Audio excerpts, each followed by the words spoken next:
Terima kasih pemirsa, Anda masih menyaksikan Metro Siang. Masyarakat Indonesia kini tengah menunggu keputusan Komisi Pemilihan Umum yang akan mengumumkan hasil rekapitulasi suara pilkada serentak. Setiap kepala daerah yang terpilih diharapkan dapat menjalankan tugasnya secara penuh tanggung jawab. Lalu bagaimana kriteria sosok pemimpin yang bertanggung jawab menurut agama Buddha? Maha Pandita Utama Suhadi Senjaya, Ketua Umum Parishada Buddha Dharma Nichiren Shoshu Indonesia akan menjelaskannya dalam segmen Hikmah Siang hari ini.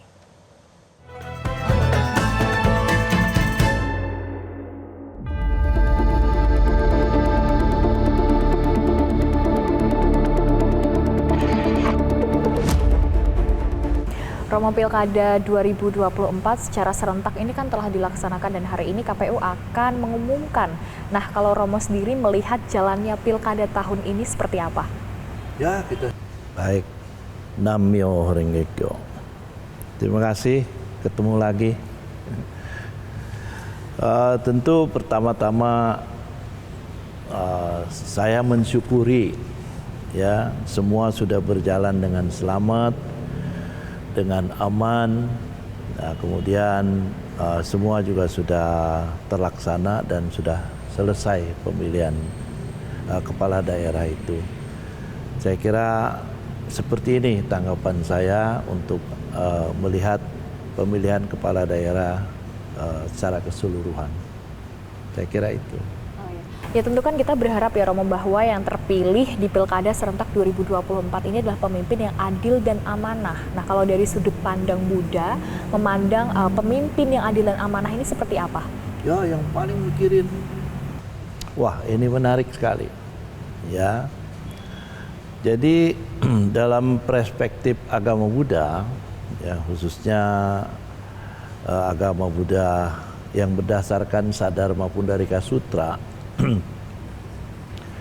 jadi seseorang bisa jadi pemimpin, ya apakah itu pemimpin di satu provinsi, apakah di satu kabupaten, apakah itu pemimpin di satu negara, itu tentu pertama-tama orang ini itu mesti punya karma yang cukup, karma baik yang cukup, ya.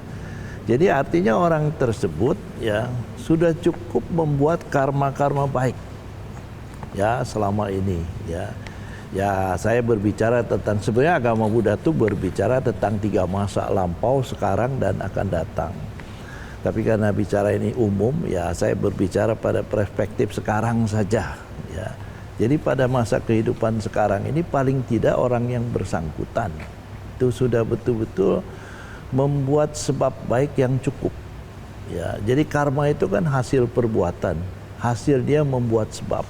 Ya, nah oleh karena itu dalam kaitan dengan ini perbuatan baik apa yang harus dilakukan ya oleh orang yang bersangkutan ya paling tidak ya dalam kaitan dengan pemikiran Buddhis ya pada seseorang yang mampu nantinya itu menjadi seorang pemimpin ya dia itu artinya menjadi orang yang betul-betul dalam hidupnya ya, selalu berusaha untuk bisa menjadi lebih unggul.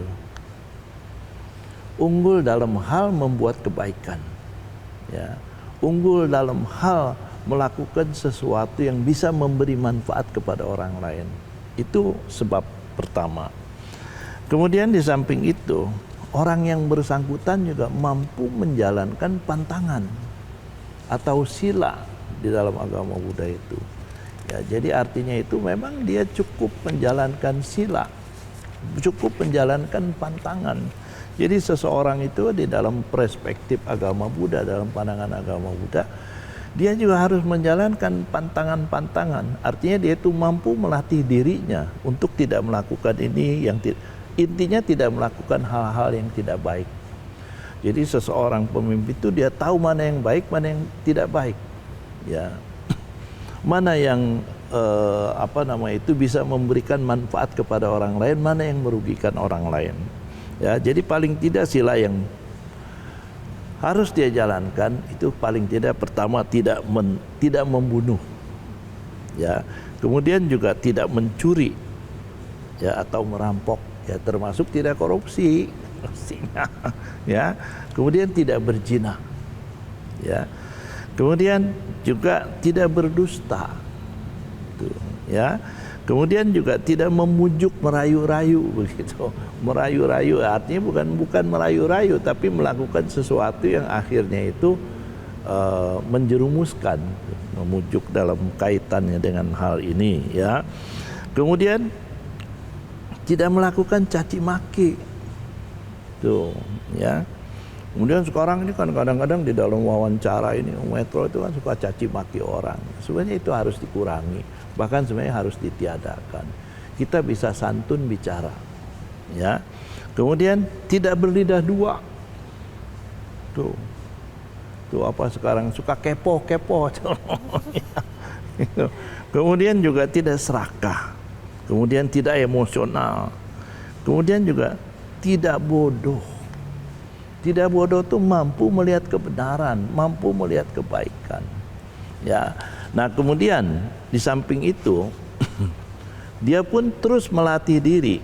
Ya, paling tidak dia menjadi orang yang paling banyak memikirkan, ya, atau usaha untuk kebahagiaan orang lain, ya. Atau kalau dalam kaitannya dengan bahasa yang lebih umum, itu sering diomongin sama Gus Dur dulu, orang yang paling ikhlas untuk rakyat, ya. Dulu beliau pernah bilang itu yang paling ikhlas untuk rakyat itu Prabowo. Dia bilang, benar tuh jadi presiden itu sekarang, ya. Itu salah satu sebetulnya. Di samping itu ya tentu ada hal-hal lain, tapi diantaranya Pak Prabowo tuh ada, ya. Menurut penilaian kita juga saya kira, saya sendiri juga pun melihat ada, ya. Kemudian seorang yang jadi seorang yang mampu menjadi pimpinan yang baik itu memiliki kemampuan, ya, kecerdasan dan kebijaksanaan, ya, untuk bisa memberikan tuntunan kepada masyarakatnya, ya, untuk paling tidak masyarakatnya itu bisa membuat sebab-sebab baik sehingga semua anggota masyarakatnya itu bisa memupuk rezeki bagi dirinya dan bagi keluarganya. Nah, kemudian juga bisa membina rakyatnya itu untuk dengan penuh kesadaran, ya. Kemudian dilengkapi dengan ideologi yang unggul dari kepribadiannya masing-masing. Kemudian satu lagi itu seorang pimpinan itu adalah dia mampu menggunakan kekuasaannya tidak sewenang-wenang. Tuh, kekuasaan itu betul dibutuhkan, tapi itu adalah alat. Itu adalah pelengkap. Tuh. Tapi seorang pemimpin itu harus melandasi dirinya itu dengan kearifan, dengan kebijaksanaan. Di atas itu dia boleh menggunakan kekuasaannya untuk memperlancar usaha dia itu, untuk memberikan pelayanan, untuk membangun. Dan di samping itu seorang pimpinan juga harus mampu membuat seluruh rakyatnya itu, ya, bersatu. Maka itu di dalam prinsip agama Buddha Nichiren Shoshu, Buddha Nichiren itu selalu menekankan, selalu mengingatkan, kalau Anda mau jadi seorang pemimpin, Anda harus punya sebuah tekad. Aku akan menjadi tiang, mata dan bahtera bagi bangsaku. Apa itu? Aku akan menjadi tiang, artinya itu sebuah perahu, sebuah bahtera itu. Itu kan mesti ada layarnya. Layar itu terbentang di atas tiang, harus ada tiangnya. Kalau nggak ada layar, kapal itu tidak akan bisa berlayar. Tuh, dia harus menjadi tiangnya untuk bisa berkibarnya, terbentangnya sebuah layar. Dia juga harus jadi mata untuk bisa melihat kemana arahnya. Arah, kalau kita berbicara tentang pimpinan Indonesia, arahnya itu kepada keadilan sosial bagi seluruh rakyat Indonesia. Kemudian dia juga harus jadi bahtera yang besar yang bisa mengangkut 278 juta rakyat Indonesia yang memang faktanya agamanya beda, sukunya beda, ya, adat istiadatnya beda, tapi bahasanya satu, ya, tanah airnya satu, bangsanya satu. Itu dia harus menyatukan itu dan harus diangkut semua, harus dilayani semua. Itu saya kira pimpinan yang dibutuhkan oleh bangsa ini. Tadi kan dikatakan bahwa pemimpin ini harus bisa menjadi tiang, mata, dan bahtera Nah, sebenarnya untuk sanksi dan juga ancaman adakah jika pemimpin ini mengingkari janjinya atau tidak menjadi pemimpin yang adil dan amanah? Ya dari perspektif agama Buddha itu hukum karma. Oh, kalau agama Buddha udah jelas hukum karma. Ya, kalau mengenai masalah ancaman dan hukum itu urusan negara nanti. Ya, ada undang-undangnya, ada KUHP dan lain sebagainya. Tapi agama Buddha mengatakan semua itu landasannya hukum karma. Biar nggak ada yang lihat juga hukum karma jalan terus.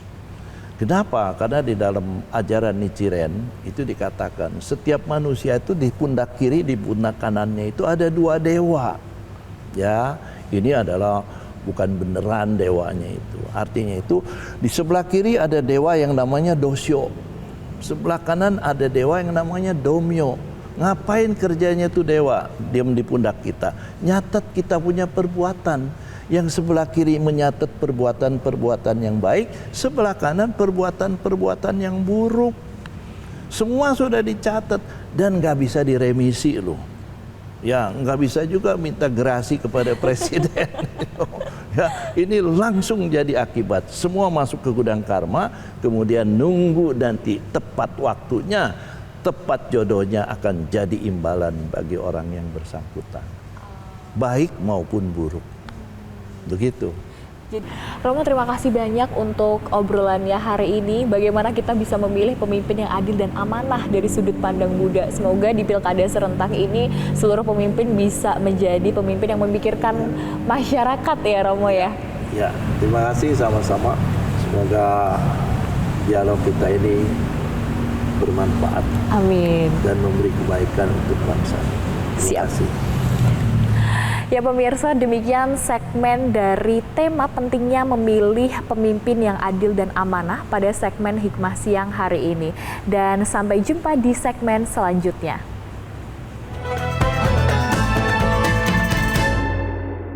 Jelajahi cara baru mendapatkan informasi. Download Metro TV Extend sekarang.